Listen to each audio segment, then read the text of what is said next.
तुर्की में एक रूसी सयाह ने होटल में कई दिन क़याम के बाद पैसे खत्म हो जाने पर जब होटल छोड़ा तो बाहर जोरों की बारिश हो रही थी। रूसी ने होटल वाले से कहा कि मेहरबानी कीजिए, मुझे एक इजाफी रात अपने यहाँ बसर करने दीजिए, मगर होटल वाले ने इसे शिद्दत के साथ इनकार कर दिया। इस बरसती बारिश में रूसी कई ठिकाने की तलाश में चला तो इसे एक घर के सामने शेड सा बना दिखाई दिया। रूसी ने इस घर का दरवाजा खड़काया। अंदर से एक शख्स के निकलने पर इसने इसे अपना मसला बताया। अगर इसे एतराज ना हो तो वो बारिश रुकने तक यहाँ ठहरना चाहता है। जैसे ही बारिश रुकेगी वो चला जाएगा। ताहम इस वक्त रूसी की हैरत का इंतहा न रही जब घर वाले ने इसे घर का दरवाजा खोलकर अंदर आने को कहा। एक कमरे को इसके लिए मखसूस करते हुए गुजारिश की कि वो इसे मेजबानी का शर्फ बख्शे, रात भर इसके घर में मेहमान की हैसियत से रुके और कल बारिश रुकने पर चला जाए। रूसी ने कहा, मगर मेरे पास तो आपको देने के लिए एक पैसा भी नहीं है। घर वाले ने कहा, मुझे आपके पैसों की जरूरत नहीं है, हमारा दीन हमें मेहमान की इज्जत करना सिखाता है और आप मेरे मेहमान हो।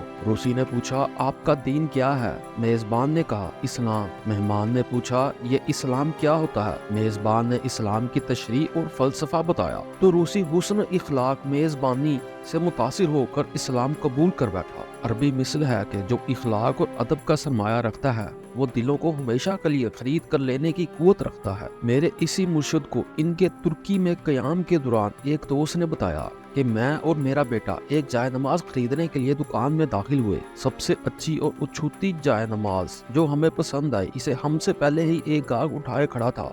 गाहक कीमत में कुछ कमी और रियायत चाहता था, जबकि दुकानदार अपनी बताई हुई कीमत पर अटल खड़ा था।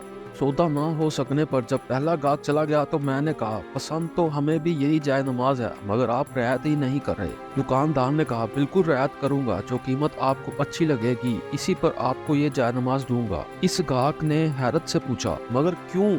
अभी तो आप इस गाहक को जरा बराबर रियायत पर भी राजी ना हो रहे थे, अब ऐसा क्यों? दुकानदार ने कहा, जब आप दुकान में दाखिल हुए तो आपने मुझे सलाम किया। सलाम तो आपके बेटे ने भी मुझे किया था, बल्कि इसने मुझे हाथ भी मिलाया। आप लोगों का ये इखलाक मुझे आपको किसी ही रियायत क्यों ना करने पर मजबूर कर रहा है। आपके अदाब और इखलाक की वजह से आपसे रियायत और आपके साथ मेरा हुस्न मामला आपका हक है। याद रखने वाली बात यह है कि लोगों के मर्तबे इनके इखलाक की वजह से बुलंद होते हैं, बल्कि लोग तो यूं भी कहते हैं कि इखलाक भी रिस्क की तरह ही मिली हुई दौलत होती है और इस इखलाक में कोई किनी होता है तो कोई बेहाल फकीर। जो इखलाक की मलकियत रखते हैं लोग इससे राजी होते हैं, इसका रिस्क बढ़ जाता है। सरकार दो आलम सल्लल्लाहु अलैहि वसल्लम का इरशाद मुबारक है, मोमिन के इखलाक से ज्यादा कोई भी वजनी चीज क़यामत वाले दिन मेज़ान पर नहीं होगी।